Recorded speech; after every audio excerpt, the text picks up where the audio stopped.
Bonjour à toutes et à tous, bienvenue à cette vidéoconférence proposée par VK en partenariat avec la CASDEN Banque Populaire. Nous allons nous intéresser à un enjeu d'actualité dans une période de profond changement, d'organisation toujours très en silo, de difficultés de recrutement, de contraintes salariales et bien d'autres éléments que nos intervenants évoqueront. Nous allons nous intéresser donc à l'enjeu de la mobilité, des mobilités et de l'indispensable montée en compétences, un sujet qui vous concerne à la fois personnellement, comme il concerne les membres de vos équipes. Pour en parler, deux intervenants, Claude Soré-Birol et Jérôme Pêche, que je m'empresse de vous présenter. Claude Soré-Birol, bonjour Claude. Bonjour. Vous avez été d'abord responsable du service des lycées en région, puis direction des collèges et des transports dans un département, ce qui vous a permis de construire des collaborations avec des partenaires à la fois privés et publics. Et puis ensuite, DGA du CIG, Centre de gestion de la Grande Couronne.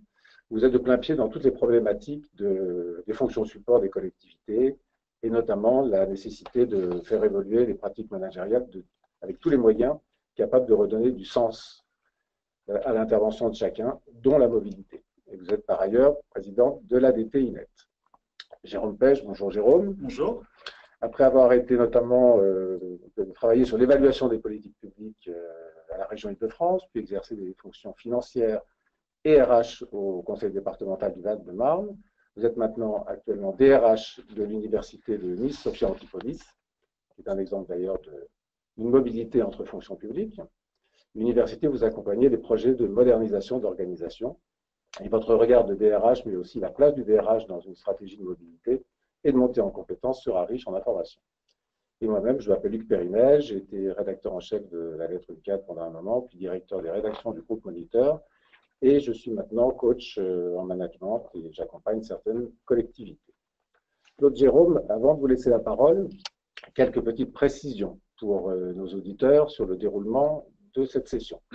Au cours de cette webconférence, vous pourrez poser des questions via la fenêtre questions qui se trouve dans l'interface GoToWebinar à droite, en bas à droite de votre écran.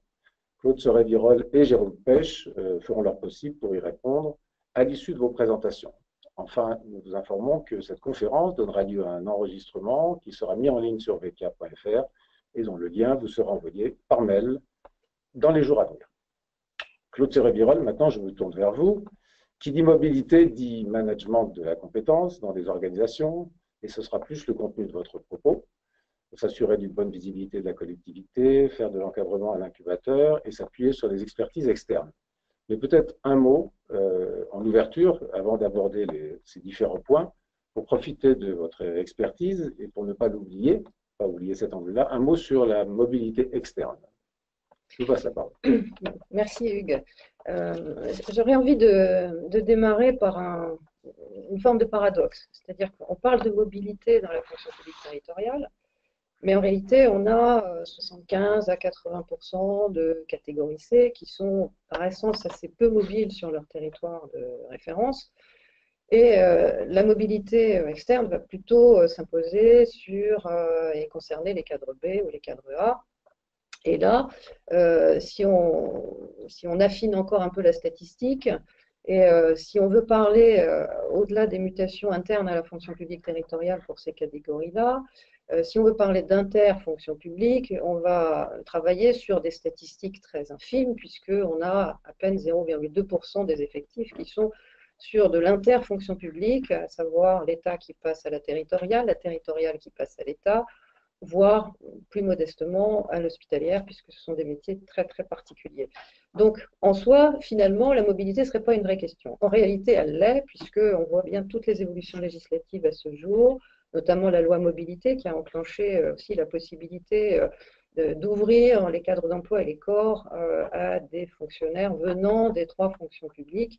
Et plus ça va, plus cette mobilité est en tout cas affichée dans les textes, même si dans la pratique, ça reste encore un peu complexe et qu'on a tendance à penser en territorial que l'État vient plus volontiers au territoire que les territoires ne vont à l'État. Mais les choses, je pense, vont nécessairement évoluer. Alors, j'en viens au fond du sujet sur finalement les compétences, la gestion des compétences et la montée en compétences des agents. Et là, j'ai pris le parti de me situer plutôt sous l'angle du manager qui va manager ses équipes. Mais il y aura vraisemblablement des questions des internautes sur leur propre mobilité à eux, comment la gérer. Et je pense que ce sera l'occasion d'y revenir à ce moment-là. Alors, j'ai envie d'aborder ça sous trois angles. Le premier angle, c'est de s'assurer d'abord d'une bonne vision de la collectivité. Après, on viendra à ce que j'appelle le manager un peu incubateur de compétences. Et enfin, j'analyserai peut-être les mesures d'accompagnement des managers parce qu'on ne travaille pas en solitaire et je crois qu'il faut savoir s'appuyer sur des expertises externes pour conduire la montée en compétences de ces équipes. S'agissant de s'assurer d'une bonne vision de la collectivité, j'ai envie de dire toujours prendre un peu de recul quand on va commencer à manager un corps social, qui peut être un service, qui peut être une organisation plénière là, au sein d'une collectivité territoriale.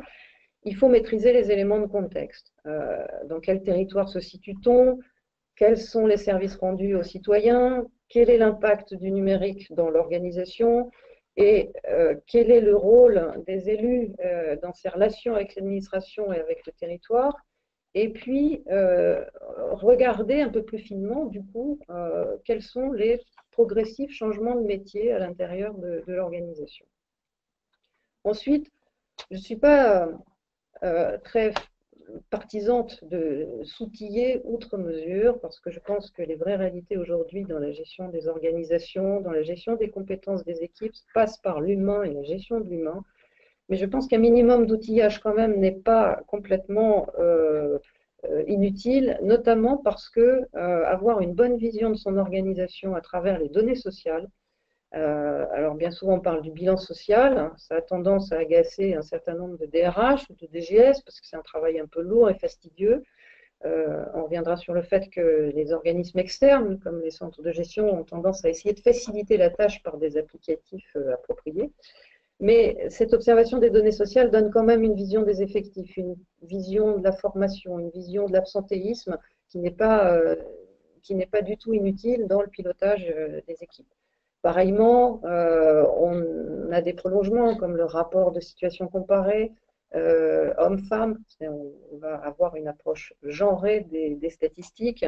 On a toutes les statistiques relatives au RAST, ce fameux rapport annuel sur les données santé, sécurité, conditions de travail. On a aussi des données liées au système d'information des agents des services publics, le fameux SIASP, qui va donner des éléments liés également à les progressions de carrière. Et je crois que tout ça mérite de la part des managers d'être regardé assez précisément. Qu'on soit chef de service, qu'on soit DGS de collectivité, qu'on soit DRH, toutes ces données méritent véritablement une attention particulière. Et de ce fait, après avoir eu une vision précise de la collectivité, après s'être assuré de la consistance de l'organisation, eh bien, j'ai envie de dire, on essaie d'aborder la question de la soutenabilité des politiques publiques, c'est-à-dire clairement, on transpose finalement un concept qui est cher à l'économie aujourd'hui et aux économistes, qui veulent s'affranchir des vieux concepts de PIB pour passer à une logique de comment est-ce qu'on peut conduire une économie en veillant au respect de la planète et en veillant au bien-être humain. J'ai envie de dire, c'est un peu la même chose en matière de ressources humaines. Comment est-ce qu'on peut conduire nos politiques publiques tout en veillant à ce que la ressource humaine, j'aime pas trop ce terme-là, mais il est très très employé, eh bien, puisse effectuer ses missions dans de bonnes conditions, avec une relative application et en tout cas un intérêt des agents dans les missions qui sont les leurs. Voilà pour s'assurer d'une bonne vision de la collectivité. Après, j'ai envie de dire, faire du manager un incubateur de compétences, c'est tout simplement éviter qu'il devienne un gestionnaire de processus, même si on sait que la fonction publique territoriale, la fonction publique en général génère des textes, beaucoup de processus de gestion par lesquels il faut passer, qui sont fondés juridiquement. Mais s'affranchir un tout petit peu de cette lecture pour rentrer dans un pilotage de ressources humaines beaucoup plus humaniste, à mon sens, est vraiment un gage de de réussite dans l'exercice de nos missions. D'abord, première chose, bien gérer le recrutement. C'est pas simple. J'ai envie de dire, il faut presque détecter les potentiels d'évolution. Pas facile à faire émerger. C'est pas parce qu'on aura fait une mission à peu près identique dans une collectivité antérieure et qu'on va recruter l'agent en se disant, bah, il sait faire, il a la compétence, que pour autant, il a cette dimension humaine d'adaptabilité à la nouvelle organisation. Ensuite, je crois qu'il est essentiel d'insuffler un esprit de progression dans toute la ligne hiérarchique.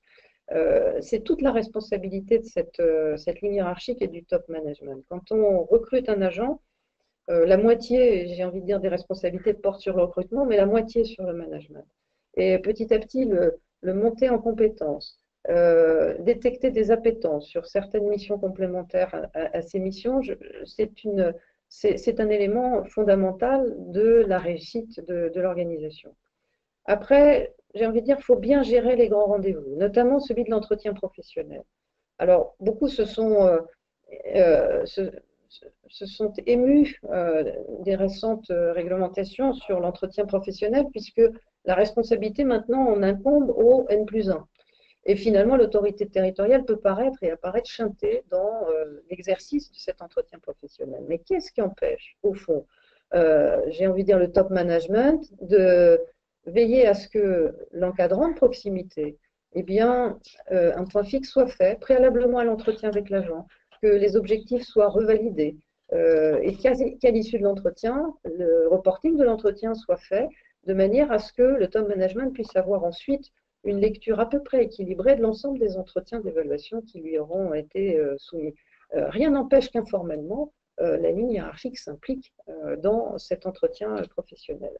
Pareillement, les réunions de service, on peut les gérer d'une manière extrêmement professionnelle, voir où en sont les projets, voir l'avancement des dossiers, mais on peut aussi donner une petite information sur une actualité réglementaire, sur une actualité concernant l'institution, la collectivité, de manière à immerger les agents dans la réalité même de la structure et des évolutions du territoire. Et puis, il y a tous les arbitrages, j'ai envie de dire, d'homme à homme ou de femme à femme, ou d'homme à femme, tout simplement, il y a des points fixes qui peuvent être faits en cas de gestion de conflit, en cas de réussite d'un projet, en cas de faux pas, il faut savoir se parler, il faut savoir le dire, et tout passe par des éléments de dialogue et de confiance. Ensuite, peut-être éveiller l'esprit de curiosité, l'appétence pour les agents pour les missions qu'ils font. Et certaines collectivités ont mis en place ce qu'on appelle des visites oxygénantes. On emmène un service des espaces verts, on va leur expliquer pourquoi le fonctionnement du curage des fossés est fondamental. Peut-être on fait venir un ingénieur fluide, et puis il va monter en compétence ces agents pour essayer d'enrichir les missions qui sont les leurs. Je vais passer très rapidement parce qu'on pourrait en parler des heures. Les politiques de prévention des risques et notamment des risques d'inaptitude en cours de carrière. Un vrai sujet pour les collectivités dans un corps social qui est extrêmement vieillissant. Avec des métiers à forte pénibilité. On a tout un arsenal d'ergonomes, éventuellement, de médecins de prévention. Les RH sont très sensibles à des aménagements de poste. Ce n'est pas toujours simple, surtout quand on est dans des petites structures, je vais y revenir.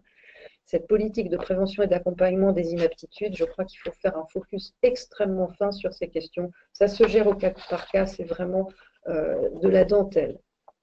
Et puis, il y a la nouvelle question un peu à la mode, qui est cette gestion multigénérationnelle. C'est vrai que les nouvelles générations qui arrivent sur le marché du travail n'ont plus les mêmes rapports à l'autorité, n'ont plus le même rapport au travail. Ils ont envie de travailler dans un climat social plutôt sympa, plutôt serein.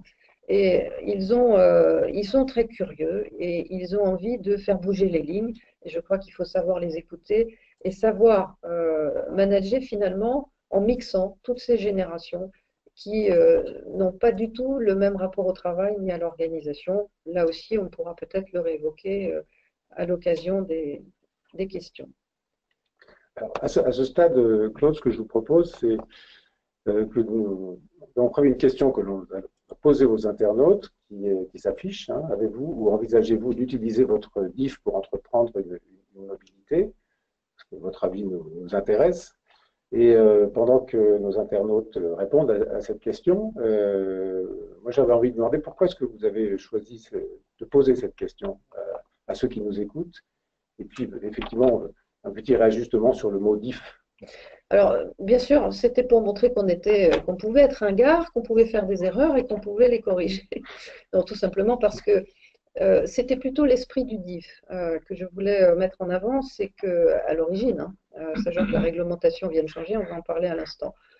Ce fameux droit individuel à la formation était une espèce de mythe, puisque certes c'était un droit individuel, mais il devait s'intégrer dans le plan de formation, il devait recueillir l'accord de l'employeur, et il donnait de faux espoirs à des agents qui voulaient éventuellement se former sur des champs de compétences qui n'étaient pas le champ de leur métier propre au sein de la collectivité, qui se voyaient vraisemblablement opposer des refus parce que ça ne s'intégrait pas dans un plan de formation formaté au niveau de l'employeur.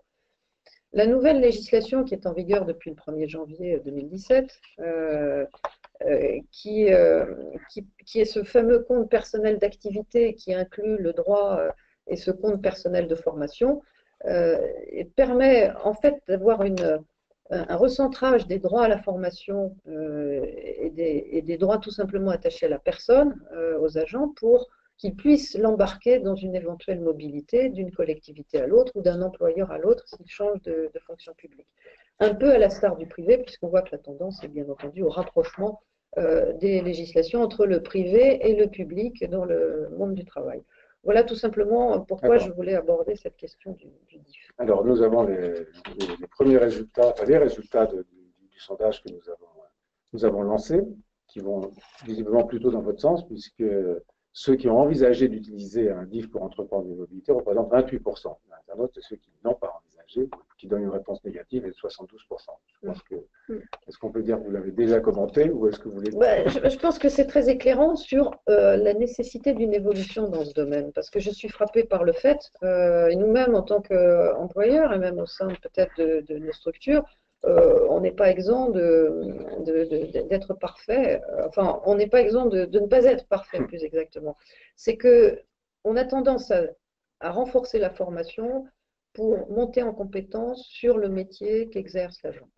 Et si l'agent veut effectuer une mobilité professionnelle sur un autre champ professionnel, on ne lui donne pas nécessairement la possibilité de se former dans ce domaine. Un juriste qui voudrait éventuellement passer aux finances, bon, pourquoi passer aux finances alors que tu es juriste, soit tu fais du marché public, soit tu fais de la RH, mais on ne te voit pas du tout sur les finances. Et puis, quel sera le retour, entre guillemets, sur investissement de la collectivité? Et c'est bien là le fond du sujet. Sachant qu'en plus, en collectivité, dans la gestion, on est sur un pas de temps électoral de 6 ans et que ce fameux retour sur investissement est peut-être un obstacle à une vision long terme des parcours professionnels des agents. Je vous propose qu'on passe à la troisième partie de votre intervention.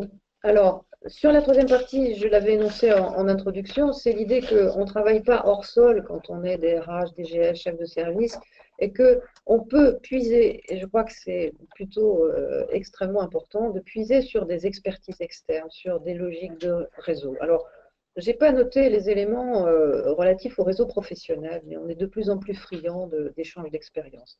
Il y a des tas de choses qui se mettent en place. D'abord, il y a les webinars, je crois que c'est ainsi qu'on les appelle. Il y a également les e-communautés qui ont mis en place le CNFPT. On a nos associations professionnelles qui permettent de décrocher, de prendre le téléphone et de dire à des collègues, bon, est-ce que tu n'aurais pas, toi, une idée sur le fait que j'ai un petit problème avec tel agent, comment tu t'y prends? Et puis, il y a des organismes de référence qui ont été créés par les lois relatives à la fonction publique territoriale, qui sont les centres de gestion et les CNFPT. Et le CNFPT, deux grands partenaires des institutions, alors qui sont plus ou moins critiqués, mais qui ont un rôle extrêmement structurant. D'abord, s'agissant des centres de gestion, pour se poser un peu en tiers de confiance, notamment parce qu'ils ont des missions de conseil en organisation, d'accompagnement pour les réalisations de fiches de poste, d'accompagnement pour la mise en place du nouveau régime indemnitaire, le fameux RIFSEPT, en développant des applicatifs dédiés pour faire les simulations financières, qui sont un regard extérieur, qui peuvent aider à l'élaboration des plans de formation. Et ce fameux regard extérieur est extrêmement important pour se confronter sans phare, avec une parole neutre, juridiquement fondée, techniquement pertinente. Et c'est essentiel pour pouvoir avancer. Alors vous me direz, C'est une des chances de la territoriale d'avoir ce genre. mais travaillant dans un centre de gestion, je vais être loin de dire le contraire. Mais je crois aussi que euh, ça s'applique un peu à l'ensemble des collectivités. On a tendance pour les centres de gestion à être considérés comme les partenaires des petites et moyennes collectivités, mais on a de plus en plus de ce que j'appelais des grands comptes, des grosses collectivités qui viennent à nous parce que ce regard extérieur, cette externalité, cette notion de tiers de confiance est essentielle, qu'il s'agisse des politiques de prévention des risques, qu'il s'agisse de l'accompagnement sur les missions RH. Alors, je ne vais pas parler d'audit de service, mais d'accompagnement sur des accompagnements à la transformation de la structure des services. Et puis, on a comme grand frère ou grande sœur le CNFPT également. Évidemment, dans l'ajustement des formations sur l'accompagnement, la montée en compétences, c'est essentiel. Alors, la seule chose qu'on peut déplorer peut-être, c'est que le passage au 0,9% et le non-maintien au 1% de la cotisation fait que l'offre de services se rétrécit et qu'elle va se rétrécir au profit des formations, j'ai envie de dire, régaliennes et au détriment des intras. Et je crois beaucoup, beaucoup aux vertus des intras dans une structure pour assurer une certaine cohérence et cohésion, encore une fois, du corps social. Et cet accompagnement, je crois, était extrêmement essentiel à l'heure où il y a une réorganisation territoriale de fond. Il y a l'émergence d'extrêmement grandes collectivités, des communautés urbaines, des métropoles, les fusions des intercommunalités sur des grandes entités, les grandes régions. Et finalement, est-ce qu'on ne risque pas d'aboutir à une espèce de balkanisation où on aurait d'un côté des grands territoires qui géreraient le statut un peu comme ils l'entendent, sachant que quelque part, le contrôle de l'égalité est un petit peu défaillant et de plus en plus lâche dans les mailles du filet, notamment sur toutes les questions statutaires, et qu'il y ait un laissé-pour-compte de tout le territoire des petites et moyennes collectivités et une application à peu près homogène du statut, avec finalement une adhésion partielle de l'ensemble des collectivités aux missions d'accompagnement-gestion, notamment des centres de gestion.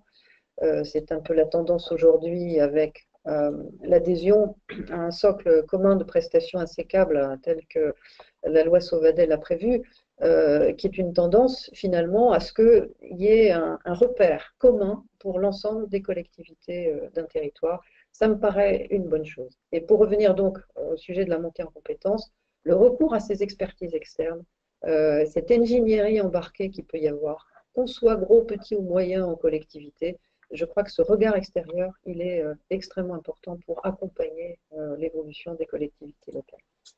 Merci Claude. On reviendra sans doute sur vos propos grâce aux questions des internautes après l'intervention de Jérôme. Jérôme, je me tourne vers vous maintenant. J'évoquais tout à l'heure les éléments de contexte, je dirais, qui expliquent la diversité des changements que connaissent nos organisations. Au sein de ces organisations, essentiellement la DRH et évidemment la direction générale qui dispose d'une vision globale, qui peut utiliser la mobilité comme un véritable levier de performance. Mais beaucoup de questions se posent. Comment la favoriser? De quels outils disposons-nous? Comment rendre les agents acteurs de mobilité? Quid des mobilités subies? Quel équilibre entre mobilité et recrutement? Voilà, les questions sont nombreuses et vos réponses nous intéressent et je vous passe la parole. Merci beaucoup, Hugues. Pour démarrer, moi, je voudrais revenir sur 2 ou 3 éléments de contexte en fait, qui ont été évoqués assez rapidement, mais qui me semblent vraiment importants en lien avec le sujet. Bien sûr, la contrainte financière qui pèse sur le secteur public dans son ensemble et en particulier sur la masse salariale. Et ça, c'est un point qui est important avec en parallèle une évolution de nos organisations, puisqu'on a des processus de fusion, de mutualisation, de regroupement, etc., qui vont induire de fait des changements et des mobilités plus ou moins choisies d'ailleurs. Alors, c'est commun de dire ça, mais il y a quand même une vraie difficulté de recrutement pour la fonction publique.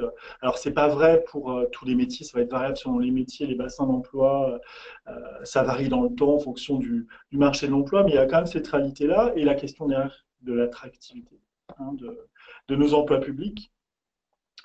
Un autre point qui a été cité rapidement, c'est l'impact du numérique aujourd'hui, l'impact du numérique sur l'évolution de nos métiers, hein, et notamment dans les fonctions support que sont RH, finance ou d'autres, hein, ou services aux usagers. Et deux dernières choses un peu plus démographiques, c'est l'allongement de la durée de vie au travail. Claude, vous en avez parlé avec les problématiques de pénibilité notamment et de reclassement, hein, dans les collectivités locales. Et on en a également parlé, je pense qu'on pourra revenir dessus, sur les attentes qui sont différentes, hein, avec les jeunes générations qui arrivent sur le marché de l'emploi, génération X et Y, qui ont plutôt envie de travailler comme ils vivent, mais on aura l'occasion de, c'est pas du tout, ça peut être rafraîchissant, donc on pourra y revenir au cours des échanges sans doute. Moi, je voulais commencer par donner une définition, hein, de ce qu'on entend par mobilité interne. De quoi parle-t-on? Alors là, on n'est vraiment pas dans la mobilité externe, on est dans une mobilité qui s'effectue au sein de la structure et de la collectivité. Alors, on pourrait dire qu'il y a différents types de mobilité interne, en fait, hein. La première qui consiste à changer de poste, tout simplement, hein, au sein de la même collectivité, mais tout en continuant à exercer le même métier, même si les métiers ont tendance à évoluer aussi, mais on conserve le même poste. On peut effectuer un changement de métier. On peut effectuer un changement de niveau hiérarchique, voilà, en restant dans la même famille professionnelle, voire en changeant de famille professionnelle. Et enfin, pour les grosses structures, on peut tout simplement effectuer une mobilité géographique, hein, puisqu'on peut avoir plusieurs sites sur le territoire, et ça participe aussi de la mobilité interne. Alors bien sûr, ces différents types de mobilité peuvent se cumuler.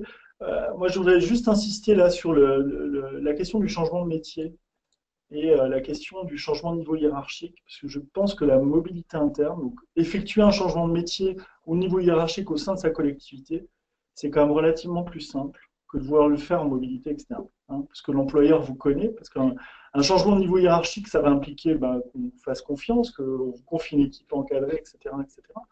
Donc c'est quand même plus facile quand vous n'avez pas eu d'expérience d'encadrement de le faire au sein de votre collectivité. Encore une fois, votre employeur vous connaît et peut vous faire confiance.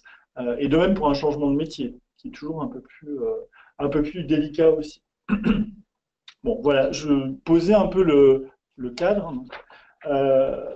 Alors moi, je considère que, enfin, je ne suis pas le seul à le considérer, j'imagine, que la mobilité interne, c'est vraiment un levier de performance pour la collectivité, pour les collectivités.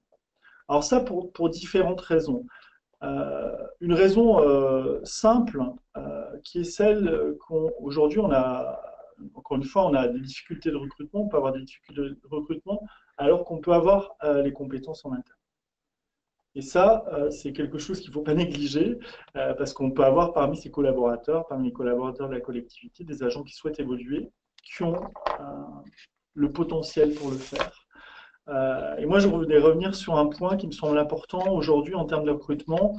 On a tendance à considérer que les savoirs et les savoir-faire sont bien sûr le socle, hein, sont importants, mais les savoir-être commencent à prendre de plus en plus d'importance, hein, dans le recrutement, hein, parce que aujourd'hui, les questions de motivation, d'adaptabilité, de capacité à travailler en transversal, etc., etc. Enfin, toutes ces soft skills, comme on dit, sont vraiment importants aujourd'hui et doivent être appréciés. Et c'est une difficulté, hein, d'apprécier ces éléments-là qui sont plus, on pourrait dire, subjectifs. Et du coup, le fait de pouvoir les repérer en interne, c'est quand même une force. Et ça, c'est quelque chose qui peut être un levier fort de performance pour la collectivité. Le deuxième levier, c'est le fait qu'avec de la mobilité interne, on peut développer l'aptitude au changement. Aujourd'hui, s'il y a bien une chose qui est constante, hein, c'est le changement. On est face à des changements institutionnels. Claude a cité tout à l'heure, hein, l'évolution des textes réglementaires, l'évolution de nos organisations. Et aujourd'hui, on a besoin d'avoir des agents qui soient capables de s'adapter au changement. J'ai évoqué rapidement la question de l'impact du numérique sur nos métiers. Là aussi, hein, on est vraiment dans des changements constants. Et je pense que la mobilité interne et favoriser cette mobilité interne, c'est vraiment aussi pour développer cette aptitude au changement. Hein, vous connaissez la réplique la plus fameuse qu'on peut trouver dans nos organisations, pourquoi changer? On a toujours fait comme ça. Alors, je crois on connaît tous ça. Aujourd'hui, on peut plus se permettre de ne pas évoluer, de ne pas faire évoluer nos agents. Il y a un autre levier de performance autour de la motivation des agents. Je pense, alors, je ne veux pas généraliser, hein, chaque agent, chaque situation est différente. On n'a pas tous la même appétence au changement, etc., etc. Mais il y a quand même une forme d'usure qui s'installe, hein, au bout d'un certain nombre d'années sur les postes de travail et une difficulté du coup à appréhender les évolutions du métier ou du poste ou du numérique, etc. Et c'est vrai que de permettre, de favoriser, voire d'inciter à la mobilité, mais peut-être qu'on pourrait avoir ce débat-là, y compris avec nos auditeurs, ça me semble être un élément important et être un levier de motivation fort pour les agents. Et enfin, il y a un dernier point, je fais le lien avec les questions de difficulté de recrutement et d'attractivité. Aujourd'hui, je pense que si on n'est pas en capacité, on a une difficulté, on a un problème d'attractivité par rapport au secteur privé, je pense qu'il ne faut pas se voiler la face. On a une différence de rémunération. Bon, après, on a des atouts aussi autour du sens au travail et du service public, bien sûr. Je pense notre enjeu, c'est vraiment d'attirer les talents et non seulement de réussir à les recruter, mais à les fidéliser au sein de nos structures, en fait.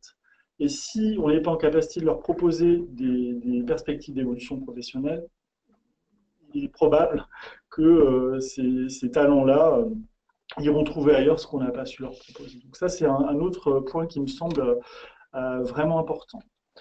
Alors, voilà pour les questions. Pourquoi, à mon sens, ça constitue vraiment le levier de performance. Alors maintenant, comment est-ce qu'on peut favoriser la mobilité? Alors pour moi, il y a quelques grands principes qu'il faut essayer de respecter quand on organise la mobilité interne au sein de la collectivité. Ça s'adresse à la fois, c'est le rôle des directions des ressources humaines, bien sûr, mais aussi le rôle de chaque manager. Puisqu'il peut très bien, au sein de son équipe, proposer des évolutions internes au sein de son équipe. Donc, les principes sont les mêmes, à mon sens.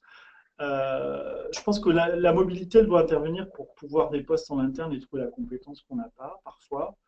Et ça, c'est important, j'insiste sur le « et », aussi, elle doit être là pour faire évoluer les salariés. On n'est pas uniquement là avec le regard de l'employeur et les besoins de l'employeur, il faut aussi qu'on ait cette vision de l'évolution de nos agents. Donc ça, c'est un premier principe qui me semble important. Il y a un deuxième principe, c'est la question de la transparence, et on aura l'occasion d'y revenir sur comment est-ce qu'on peut la mettre en œuvre, cette mobilité interne, de manière un peu plus concrète, opérationnelle, mais la question de la transparence, elle me semble importante, et parfois un peu compliquée, parce qu'on peut très bien avoir un poste vacant sur lequel on a pressenti, présélectionné déjà un collaborateur.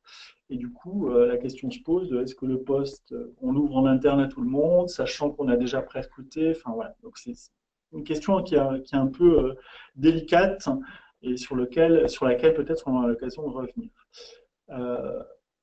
Il y a un autre point qui me semble important pour favoriser la mobilité, c'est vraiment, et Claude a évoqué tout à l'heure la question du RIFSEP.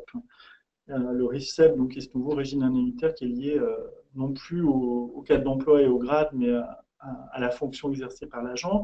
Et pour moi, c'est une vraie opportunité pour rentrer enfin dans la démarche compétences et sortir uniquement de l'approche statutaire, la lecture de l'emploi et de valoriser nos métiers. Je ne sais pas vous, chers collègues, mais moi, quand je suis en dîner en ville un samedi soir, quand on me demande ce que je fais, je ne dis pas je suis attaché principal. Je crois que personne ne se décrit comme ça un dîner en ville, ou alors vraiment entre fonctionnaires. Je pense qu'il faut, on se valorise à travers son métier, évidemment, et je crois qu'il faut vraiment saisir l'opportunité du RIFSEP pour vraiment alors essayer d'adapter le CNFPT à la chance de la territoriale, c'est d'avoir un répertoire des métiers qui est vivant, qui est, à mon sens, qui couvre relativement bien la diversité des métiers des collectivités locales. Il faut vraiment essayer de l'adapter à sa collectivité et en tout cas d'avoir cette cartographie des métiers et des compétences pour sa collectivité. Parce que ça va permettre de valoriser les métiers. Et c'est bien, les agents ont des souhaits d'évolution aussi et de changement de métier. Donc c'est une façon aussi de favoriser la mobilité interne. Et ensuite, il y a un travail qui est un peu plus, qui relève un peu plus des ressources humaines, j'ai envie de dire, qui est de travailler sur ce qu'on appelle les aires de mobilité. hein, c'est-à-dire quelles sont les compétences transférables que j'ai acquises aujourd'hui et qui sont transférables pour exercer un autre métier au sein de la collectivité. Et idéalement, alors là, c'est le must du must, hein, j'ai envie de dire, c'est d'élaborer des parcours professionnels, c'est-à-dire d'essayer de se dire, bon, voilà, par exemple, c'est un métier d'entrée pour un junior, et ensuite, en termes d'évolution, on pourra lui proposer telle ou telle perspective. Ça, c'est un peu un idéal vers lequel on essaye de tendre tous. Alors, il faut avoir aussi la taille conséquente hein, pour pouvoir proposer ce type d'approche. Mais en tout cas, l'approche métier me semble vraiment importante pour valoriser la mobilité interne. Voilà, et pour les internautes qui se posent la question de leur mobilité ou d'un changement de métier ou d'une volonté de changement de métier, je pense que c'est important de se poser cette question-là, c'est-à-dire quelles sont les compétences que j'ai acquises et qui sont transférables vers d'autres métiers. Et ça, je pense que c'est un peu compliqué de le faire tout seul, hein, néanmoins. Donc vous avez aussi les services ressources humaines qui peuvent vous aider. Enfin, voilà. Il faut essayer, en tout cas, de travailler la question de cette manière-là. Alors bien sûr, il y a l'accompagnement par la formation, une fois que la mobilité peut être enclenchée, ou en amont de la mobilité, pour faire un peu de gestion prévisionnelle des emplois, si on a à repérer des agents à potentiel et qu'on veut les faire évoluer vers des métiers. Bien sûr, la formation est un levier important pour les accompagner. Et enfin, il y a un dernier point qui me semble essentiel, c'est la question de l'information, qui rejoint la question de la transparence, sur laquelle j'ai déjà évoqué le sujet tout à l'heure. Alors, il y a un autre point qui est essentiel à mon sens, c'est que parfois on a le sentiment que les agents sont un peu, enfin, il faut vraiment qu'ils soient proactifs, qu'ils soient acteurs de leur mobilité. Hein, donc, il faut réussir à mettre en place des process en interne qui font que, alors vous avez deux options, soit les postes sont ouverts uniquement à la mobilité interne, auquel cas seuls les agents de la collectivité peuvent candidater, soit vous pouvez très bien ouvrir en parallèle en interne et en externe, ou d'abord en interne pour laisser la possibilité de mobilité aux agents, puis en externe, enfin tout est possible. En tout cas, ce qui est sûr, c'est que l'agent, il faut qu'il soit acteur et qu'il fasse acte de candidature, hein, avec un CV, une lettre de motivation. Voilà. Donc ça, c'est un point qui est important. Et par exemple, à l'université, on est en train de produire un guide de la mobilité interne de façon à éclairer, apporter, enfin un guide de la mobilité, hein, pas seulement interne d'ailleurs, de façon à apporter aux agents quelques clés de lecture sur les possibilités de mobilité interne et externe qu'on va organiser au sein de l'établissement et surtout aussi en externe, leur donner quelques pistes pour ceux qui le souhaitent. Alors la question de la mise en place de dispositifs ouverts à l'ensemble des agents, donc ça je l'ai évoqué tout à l'heure, c'est une vraie problématique parce que parfois, comme je le disais, on a des postes qui sont sur lesquels on a un candidat pressenti, donc on a deux options, hein, soit le poste est ouvert et chacun peut candidater sachant les dés sont un peu pipés hein, d'avance. Hein, on est dans la vraie vie, c'est comme ça que ça se passe hein, parfois. Parfois, par contre, le jeu est ouvert et chacun a sa chance. Donc la question se pose dans cette situation-là, est-ce qu'il faut publier le poste ou pas? Je n'ai pas de réponse hein, très arrêtée sur la question. Simplement, si on publie le poste et que les jeux sont faits d'avance et que ça risque de tuer un peu l'esprit de la mobilité interne, essayer d'instituer. Et voilà. Peut-être qu'il faut parfois accepter de ne pas publier le poste quand le recrutement est déjà fléché. C'est un point un peu sensible, notamment vis-à-vis des organisations syndicales hein, qui souvent sont des ferventes défenseurs de la plus grande transparence autour de la mobilité interne. Elles ont bien raison. Et bon, je pense qu'il faut évoquer, en tout cas, il faut que cette question de la mobilité interne, elle soit un peu structurée au sein de la collectivité, qu'elle puisse faire l'objet d'un débat, d'une présentation, par exemple, au comité technique, même si on ne la soumet pas au vote, simplement pour indiquer quels sont les principes et les dispositifs qui sont offerts aux agents en termes de mobilité interne. Voilà pour... Alors, à ce stade, comme pour vous, Claude, nous allons poser une question aux internautes qui s'affiche sur l'écran. Doit-on imposer une mobilité tous les 5 ans, par exemple? C'est une question à laquelle vous allez répondre spontanément. Et j'avais envie Jérôme, même question, pourquoi avoir choisi cette question un peu impertinente? Je vous avoue que c'est un peu intéressé, parce qu'on se pose la question en interne au sein de mon établissement de est-ce qu'on a dans certains ministères, par exemple, à l'État, des mobilités qui sont tous les 3, 4 ou 5 ans, qui sont un peu imposées. C'est comme ça que c'est admis par tout le monde. Donc, moi, je me pose la question en interne d'essayer de mettre en place un système un peu équivalent, au moins pour l'encadrement, parce que moi, je considère vraiment qu'on a besoin de changement. En tant qu'individu, on a besoin de changement. Alors, c'est vrai que c'est une vision assez personnelle. Moi-même, j'ai besoin de changement. Et je pense que les organisations aussi ont besoin de changement, ont besoin de respirer, ont besoin aussi d'un apport externe. Et donc, du coup, cette question de la mobilité, elle peut se poser dans ce sens-là, c'est-à-dire est-ce qu'il faut qu'on l'imposer ou inciter vivement, je ne sais pas comment le formuler, mais c'est un peu ça l'idée. Oui, parce que ça peut être différent selon les métiers. Oui, oui, complètement, tout à fait. Alors, on va regarder les réponses à notre sondage. Ah. Alors, doit-on imposer donc une mobilité tous les 5 ans? Réponse oui, 29%. Dans des périodes électorales, c'est amusant, 29%, non, 71%. Bon, voilà. Donc, oui, mais c'est encore une fois, je suis pas, quand je dis je me pose la question, c'est sincère, vraiment c'est à l'état de réflexion. Jérôme, je vous propose de continuer votre intervention. Alors maintenant, rapidement sur les outils, hein, Claude en a cité quelques-uns. Moi, je voudrais insister sur les questions je pense qu'il faut vraiment établir ce qu'on pourrait appeler un marché de la mobilité interne, hein, au sein de la collectivité. Alors aujourd'hui, c'est rendu plus simple avec les outils numériques et l'intranet notamment. Je pense qu'il faut vraiment avoir une bourse de l'emploi en interne. Ça me semble être un minimum, c'est-à-dire tous les postes sont publiés sur le site intranet. Il faut également penser aux collègues en collectivité. On a souvent tendance à l'oublier, nous qui travaillons dans des bureaux, mais aux collègues qui sont sur le terrain, qui n'ont pas forcément accès de manière régulière à l'intranet. Hein. Donc, essayer de trouver d'autres canaux de diffusion des offres en interne. Communiquer sur les métiers, je pense que c'est vraiment quelque chose de très positif et très valorisant pour les agents. Bon, ça c'est un premier point.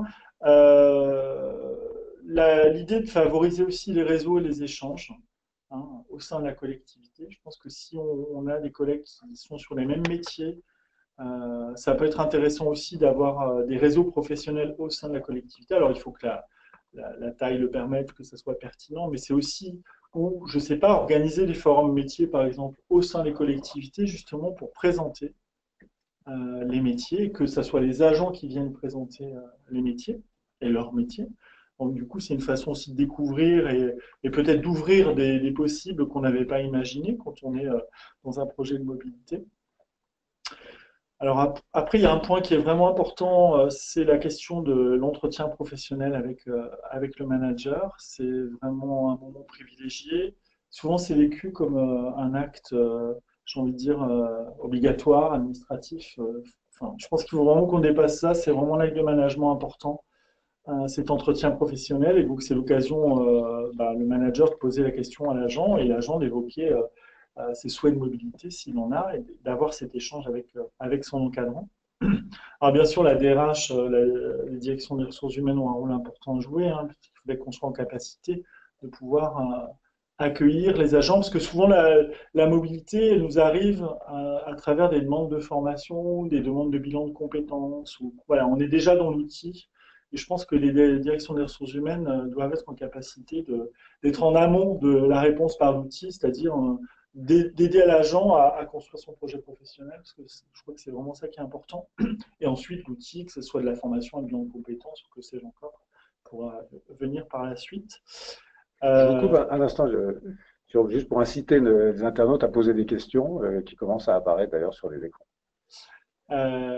Voilà, donc ça c'était le point sur le rôle de la DRH et je vais conclure, comme ça on va laisser la place aux échanges. Alors c'est les questions qui sont, est-ce qu'il faut imposer ou pas la mobilité? On a déjà eu cet échange. Moi je voudrais insister sur 3 choses. La première, à mon sens, c'est qu'il faut qu'on ait un équilibre entre mobilité interne et recrutement externe. Hein, parce que je pense que c'est important aussi d'avoir du sang neuf au sein de nos collectivités. Et aussi, si on n'a pas la compétence en interne, d'essayer de la recruter en dehors de la collectivité, ça me semble être important. Se pose la question du RIFSEP, hein, puisqu'on a un nouveau régime indemnitaire qui se met en place et qui va être non plus relié au grade, mais à la fonction, au métier, au poste occupé par l'agent. Et donc, du coup, on peut s'interroger sur la façon dont on va le mettre en œuvre au cas de mobilité. Est-ce que ça ne va pas être un frein à la mobilité, hein? Imaginons qu'un agent qui change de métier voit son régime indemnitaire diminuer. Enfin voilà, donc ça c'est une question à se poser euh, qui me semble être un peu sensible une des questions sensibles dans le cas du RIFSEP. Et pour terminer, je conclurai par, je dirais qu'on ne peut pas inciter, imposer une mobilité à tous ceux qui devraient faire une mobilité, à mon sens, hein, parce que voilà, c'est un peu, on n'est pas dans un système comme celui-ci. Malheureusement, on ne peut pas proposer une mobilité à tous ceux qui le souhaiteraient. Voilà, parce que je pense qu'on n'a pas beaucoup d'opportunités non plus, hein, en termes de postes vacants en interne. Et je pense que l'enrichissement de la fiche de poste pour le manager, c'est vraiment, enfin, par le manager, la fiche de poste de l'agence, c'est un point qui peut être un compromis, entre guillemets, en tout cas une évolution pour l'agent, hein. Il y a différentes façons d'enrichir les fiches de poste, mais je pense que confier un projet pour de l'encadrement intermédiaire ou même pour des agents qui auraient la capacité à porter des projets, ou être référent d'une thématique au sein d'une équipe, avoir une organisation un peu plus matricielle. Enfin voilà. L'enrichissement de la fiche de poste, on peut dire que ce serait une mobilité au sein de son poste, mais qui peut constituer une évolution intéressante en attendant une vraie mobilité en interne. Merci, merci Jérôme pour ces deux exposés très complémentaires. On a évidemment beaucoup parlé de formation, alors je regarde un petit peu les questions.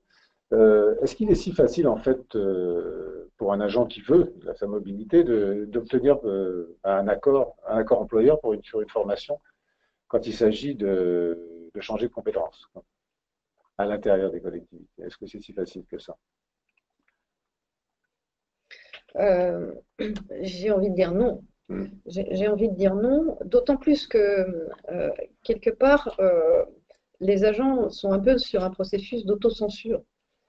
C'est très difficile de dire à son employeur qu'on envisage une mobilité, notamment externe. Et si même on envisage une mobilité interne, ça veut dire que sous-jacent, on ne s'entend pas avec son chef de service, quelles sont les vraies raisons pour lesquelles, les vraies raisons cachées pour lesquelles on veut bouger, donc on a du mal à le déterminer. Et alors du coup, faire apparaître dans un plan de formation une demande qui est totalement extérieure à sa fiche de poste paraît d'autant plus incongru potentiellement à l'employeur si l'employeur n'a pas cette maturité managériale qui fait qu'effectivement, il encourage une diversification des parcours professionnels. Il y a une question qui est un petit peu complémentaire, qui nous est posée par un auditeur, c'est: pensez-vous que la mobilité permet une montée en compétence des agents et favorise ainsi leur employabilité? Un mot qui n'a pas été prononcé jusqu'à maintenant. Moi, je dirais oui, hein. Enfin, moi, je suis vraiment un fervent partisan de la mobilité, même si on change de poste. Je pense que de changer, je ne sais pas si on gère un portefeuille d'usagers, de changer Enfin voilà, le changement pour moi constitue vraiment déjà une montée en compétences.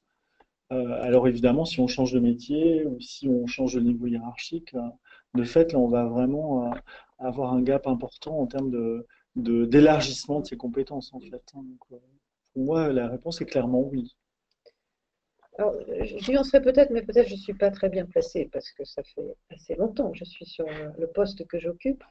Mais en même temps, en réponse à la question de Jérôme tout à l'heure. mais en même temps, on est sur, là pour le coup, ça va être la justification personnelle, on est sur des structures là, extrêmement plastiques. Chaque réglementation, il y a une nouvelle mission qui doit se mettre en place pour accompagner les collectivités. On est sur un champ très mouvant d'adaptabilité constante de la structure qui fait que le poste lui-même est impacté de manière presque externe par la pression qui pèse sur la structure.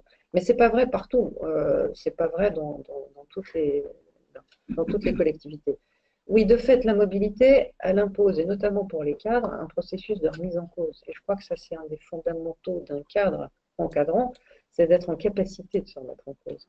Et de ce fait, la mobilité est intéressante. Mais je ne voudrais pas non plus céder à la dictature de la mobilité. Et quand on regarde les processus d'examen professionnel, je pense aux administrateurs territoriaux, par exemple, ou dans l'examen des dossiers, il est clair, je pense, que le critère mobilité est un critère déterminant pour la présélection des dossiers pour candidater sur cet examen professionnel. Donc je dis oui, mais attention à la dictature. Il y a une autre question.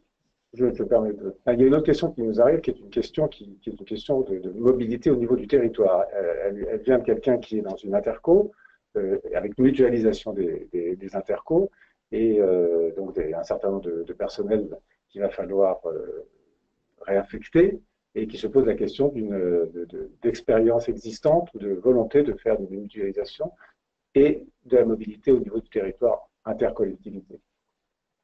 Est-ce que les centres de gestion peuvent avoir un rôle particulier dans ce domaine-là? Alors, les centres de gestion, ils ont un outillage qui s'appelle les bourses de l'emploi et qui permettent de faire un repérage des postes vacants. Mais Jérôme le disait très bien, on est dans un process juridique encadré. C'est-à-dire que toute collectivité doit déclarer ses vacances de poste, qu'elles soient au fond déjà pourvues en interne ou pas. Et donc, on a une espèce de faux semblant au niveau des déclarations de vacances de poste. Mais je crois que c'est très lié à l'alchimie d'un territoire.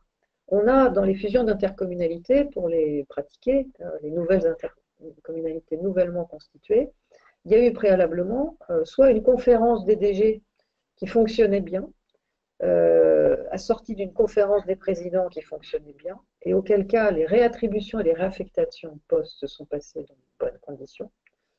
Si tant est que les agents remplissent les conditions, notamment de seuil démographique, pour pouvoir être réaffectés notamment sur des postes de DGA s'ils étaient DGS préalablement, au-delà des aspects purement statutaires. Et puis il y a d'autres structures où il y a des conflits de pouvoir, il ne faut pas les ignorer, et du coup les réaffectations de postes ne peuvent pas se passer de manière positive. Alors quand bien même il y aurait un grand frère externe qui tenterait de leur dire, bah, voilà, vous pourriez...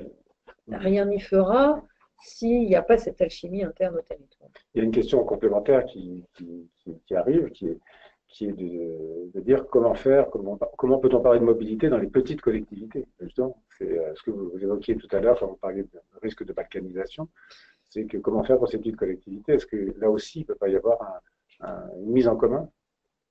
Alors, très, très clairement, la difficulté pour les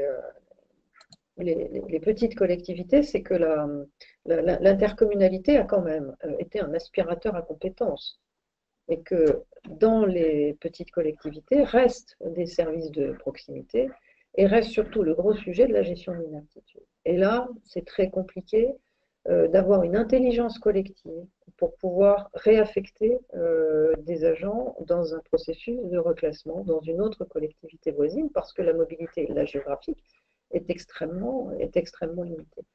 Donc c'est vraiment du cas par cas et des contacts via la bourse de l'emploi pour savoir s'il y a des ouvertures de postes en lien avec le centre de gestion. Mais tant qu'il n'y a pas une volonté de réaffectation d'une collectivité d'envoi vers une collectivité d'accueil, c'est très compliqué à gérer. Sinon, on peut envisager des permutations. Enfin, par exemple, moi, au sein de ma direction, j'ai proposé aux cadres, enfin, on pourrait le proposer aux agents aussi d'ailleurs, de rester 2 ou 3 ans sur leur poste et ensuite de permuter. Pour qu'eux, ils montent en compétences aussi, parce qu'ils ont vu différents domaines des ressources humaines. Et c'est une façon d'organiser la mobilité vraiment au sein d'une petite équipe, puisqu'on est une petite équipe, mais qui peut être une solution aussi pas très compliquée à mettre en œuvre. Après, il y a une question de compétences, de possibilité de volonté mais c'est aussi une solution pragmatique, j'ai envie de dire. Une autre question qui est plus interne, qui évoque la mobilité sous un autre angle. Le fait qu'un agent arrive dans un nouveau service, est-ce que c'est quelque chose qui favorise la dynamique de groupe? Enfin, la réponse peut être dans la question, mais... Oui, enfin, moi je suis plutôt partisan d'avoir un turnover organisé et pas subi qui permette de renouveler un petit peu. Enfin, si un agent vient avec une vision nouvelle, c'est-à-dire il a vu d'autres services fonctionner ou d'autres collectivités fonctionner, Ça peut être intéressant si l'équipe qui l'accueille a cette ouverture et aussi cette capacité de remise en cause de ses propres façons de travailler. Ça peut être très, très enrichissant. Est-ce que ça Voilà. pose pas l'implication des managers dans la mobilité, comme vous l'évoquiez tout à l'heure? Ah bah, complètement. Enfin, il faut vraiment que le manager, pour moi, c'est vraiment c'est le premier DRH de toute façon. Enfin, à mon sens, et donc il est vraiment impliqué dans ces questions-là. Je crois qu'on va finir par faire émerger un être mutant, c'est-à-dire le manager parfait. De fait, je veux dire, c'est très lié à des questions de personnes. Si la personne qui arrive est pétrie de certitude et dit moi j'ai fait ça comme ça ici et je l'impose ici, évidemment ça ne marchera pas. Il y aura nécessairement une réticence à l'accueil d'un corps étranger dans la structure. Donc évidemment, le rôle du manager qui va être un accompagnateur, un coach plus qu'un prescripteur est essentiel. Oui, il faut qu'il soit un incubateur et accompagnateur. Une autre question qui nous est posée, c'est sur le fait de changer, même à l'intérieur d'une collectivité ou d'une université, assez souvent de poste, la manière dont ça peut être perçu par un recruteur. Moi, je vais pouvoir peut-être intervenir là-dessus, que ce soit à l'intérieur d'une même structure ou que ce soit dans le cadre de l'expertise d'un CV externe lors d'un recrutement. C'est vrai que la durée dans un poste et donc la forme de linéarité du parcours, moi j'y suis personnellement très sensible. Un pas de temps, on change tous les 2 ans depuis 10 ans, quelque part, c'est quelque chose on va essayer de creuser au niveau de l'entretien pour savoir s'il n'y a pas une forme d'instabilité quand même ou d'incompatibilité d'intégration dans une structure. De fait, ça peut être. Alors, il peut y avoir des raisons contextuelles très, très précises, mais ça peut être un élément extrêmement perturbateur dans un recrutement. Moi, je partage. Je pense qu'on peut voir plusieurs temporalités dans sa carrière. Peut-être le début de carrière où on a aussi la volonté d'évoluer et donc du coup on peut être resté 2, 3 ans sur des postes pour saisir les opportunités. Mais je crois qu'il y a un moment quand on arrive à un certain niveau de responsabilité, soyons sérieux. Enfin, si on veut faire bouger les lignes, en 2 ans, on ne fait pas bouger des lignes. En fait, hein. Il faut quand même que ça s'inscrive dans une durée un peu plus longue pour vraiment essayer de conduire des changements en profondeur. Donc c'est vrai que sur des postes de direction, par exemple, quand on voit dans des CV des gens qui restent 2 ans, enfin moi ça me paraît 2 ans, on n'a pas le temps de faire grand-chose. Hein. Pour moi, c'est, je sais pas, 4, 5 ans à minima pour vraiment essayer de conduire des changements au sein de ces structures. Enfin, À noter au passage qu'on n'est pas complètement chez les bisounours, c'est que dans un certain nombre de collectivités, on n'est pas forcément maître au niveau management du recrutement.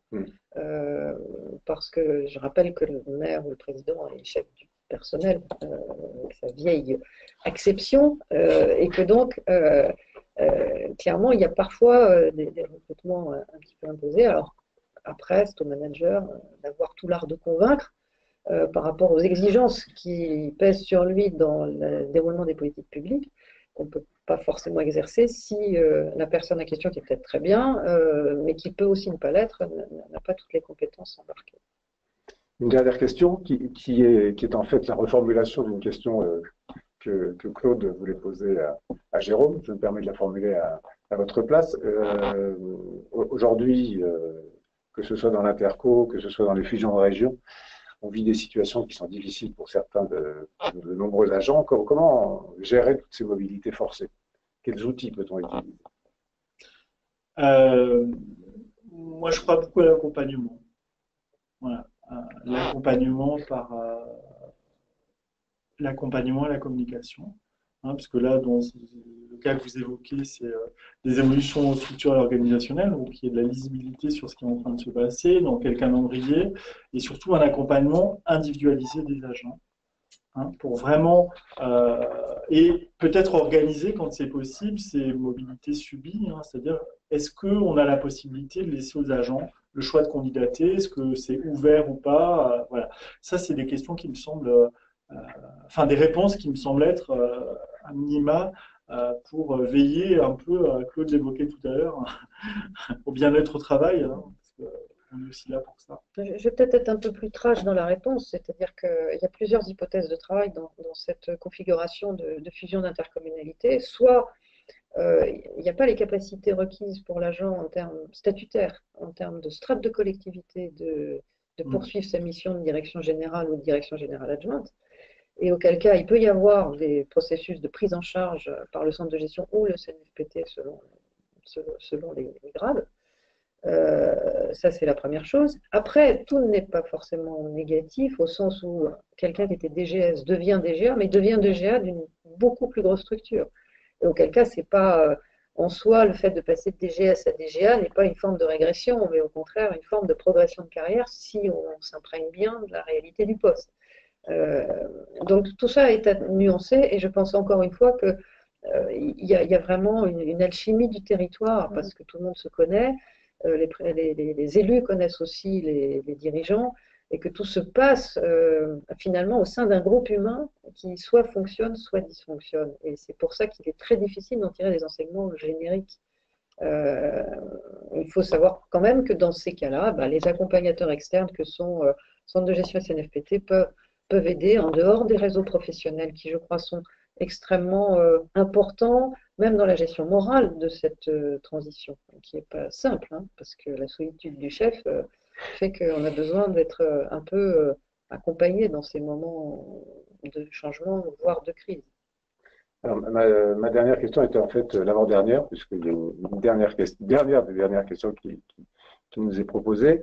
Lorsque, par exemple, dans le cas d'un changement de gouvernance, après une longue période de stabilité et peu de mobilité, il y a une nouvelle gouvernance qui arrive et il y a tout d'un coup énormément de mobilité. Est-ce qu'il n'y a pas un risque de désorganisation et de l'organisation elle-même? C'est-à-dire manier peut-être la mobilité avec discernement. Ça dépend de la taille de la collectivité, je dirais. En fait, ce qui va se passer là, dans cette configuration, a priori, hein, puisqu'on est sur un cas fictif, quoique, c'est vraiment le top management, voire l'échelle de cas d'intermédiaire plus qui va partir. Parce qu'il y a des contraintes de changement, il y a un changement de style de gouvernance. Mais par contre, toute la base infra, et ce n'est pas du tout péjoratif, elle reste là. C'est elle qui assure cette continuité de service. Et on ne peut pas imaginer, enfin si on imagine bien à quel point il y a un engagement et une tenue des organisations par des fils un peu invisibles qui sont ceux de l'attachement et de l'engagement dans leur mission de terrain de tous les agents qui travaillent au quotidien sur leur mission de service public.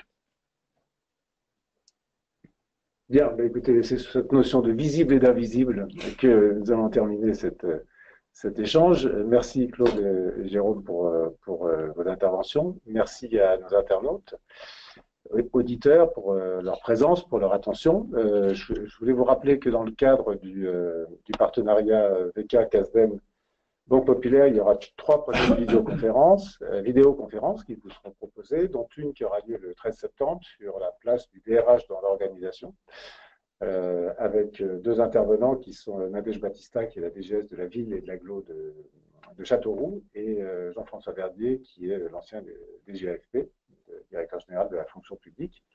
Et puis, par rapport à deux choses que vous avez dites, les 2 autres seront sur le thème du numérique et de l'impact du numérique sur le management et sur les organisations. Voilà. Je vous rappelle aussi que vous pourrez retrouver cette vidéoconférence sur vk.fr et je vous remercie tous de votre participation. Merci.